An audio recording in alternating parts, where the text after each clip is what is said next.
উপদেষ্টা পরিষদের কেন রদবদল হচ্ছে না? এই অযোগ্য স্বরাষ্ট্র উপদেষ্টার মাধ্যমে কোনোভাবেই আইন শৃঙ্খলা বাহিনীকে তারা নিয়ন্ত্রণ করতে পারবে না এবং আইন শৃঙ্খলা পরিস্থিতি তারা নিয়ন্ত্রণ করতে পারবে না।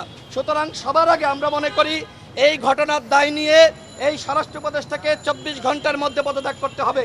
এই স্বরাষ্ট্র উপদেষ্টা তিনি কোনোভাবেই আমাদের নিরাপত্তা দিতে পারছেন না। আরেকটি বিষয় বলে আমি শেষ করব।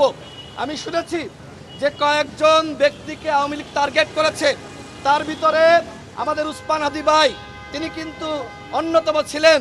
আজকে উসমান হাদি ভাই কুমায় রয়েছে, তিনি আমাদের মাঝে ফিরে আসবেন কিনা আমরা কেউ জানি না। আগামীকাল হয়তো আমার পালা, আপনার পালা। এই সরকার যদি আমাদের নিরাপত্তা না দিতে পারে তাহলে আমরা কিভাবে গণসংযোগ করব, কিভাবে নির্বাচন করব? আমি সর্বশেষ বলতে চাই, উসমান হাদি ভাইকে যে সকল দুর্বৃত্তরা গুলি করেছে তাদেরকে অনতিবিলম্বে গ্রেপ্তার করতে হবে, চিরনি অভিযান শুরু করতে হবে। আজকে আওয়ামী লীগকে আপনারা ধরছেন না, বরং আমরা দেখেছি আওয়ামী লীগের দুর্বৃত্তরা তারা কিন্তু জামিন পেয়েছে। আমি বলতে চাই এই নির্বাচনকে কেন্দ্র করে আওয়ামী লীগ এবং তাদের অপরাধীদেরকে গ্রেপ্তারের জন্য অনতিবিলম্বে চিরনি অভিযান শুরু করতে হবে। সারা বাংলাদেশের মানুষের উদ্দেশ্যে বলতে চাই, উসমান হাদি ভাইয়ের জন্য আপনারা দোয়া করেন। সে একজন বিপ্লবী নেতা, সে যেভাবে এদেশের বিপ্লবী শক্তিকে সংগঠিত করছিল এটি দেখে আওয়ামী লীগ ভয় পেয়েছে।